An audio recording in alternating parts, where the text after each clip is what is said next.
আমরা এখন যাচ্ছি আরাফাতের ময়দানে। এই আরাফাতের ময়দানকে বলা হয় যে আরাফাতের ময়দানে আপনি পা রাখতে দেরি পিছনের গুনাহ মাফ হতে দেরি না। বিশ্বনবী বলেন যে কেউ যদি হজের পূর্ণ সবকিছু নাও মানে, কিন্তু সে যদি এখানে আসে, আরাফাতের ময়দানে যদি আসে মানে হজের উদ্দেশ্যে, তখন আল্লাহ পাক রব্বুল আলামিন তার হজ কবুল করে নেবে। এটা হচ্ছে সেই আরাফাতের ময়দান।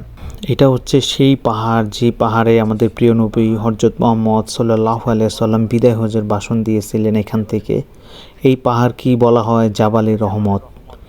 এই পাহাড় হচ্ছে রহমতের পাহাড়। দেখেন আমাদের প্রিয় নবী কত কষ্ট করে এই যে এই পাহাড়ের উপরে এখান থেকে ভাষণ দিয়েছিলেন। তখন এখনকার মতো এত আধুনিক কোনো প্রযুক্তি ছিল না, এসি ছিল না, কিছু ছিল না। এই প্রচণ্ড গরমের মাঝেও কত কষ্ট করে গিয়েছে। আর আমরা হচ্ছে সেই নবীর উম্মত। এখন আমরা অনেক সুখ পাওয়ার পরেও আসলে নবীজির সেই আদর্শ ধরে রাখতে পারতেছি না আমরা। তো চলুন এই জায়গাটা পুরোটা ঘুরে ঘুরে আপনাদেরকে দেখাই, দেখতে থাকুন।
এখন সবচেয়ে বেশি ভালো বেচতেছে আইসক্রিম আর হচ্ছে লেবুর শরবত।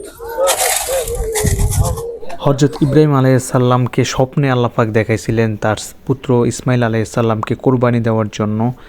এই সেই পাহাড়, এই পাহাড়ের উপরেই তিনি নিয়ে আসছিলেন তার সন্তানকে কোরবানি দেওয়ার জন্য। তখন আল্লাহ পাকের পক্ষ থেকে, আল্লাহ পাকের তরফ থেকে, জান্নাত থেকে তখন তার জন্য দুম্বা পাঠানো হয় এই দুনিয়াতে। তখন এই দুম্বাই কোরবানি করা হয়। এটা হচ্ছে সেই জায়গা। ওই যে উপরে উপরে এই যে ছোট্ট একটা দেখা যাচ্ছে, যে আমি জুম করতেছি, দেখেন ওই জায়গাটাই।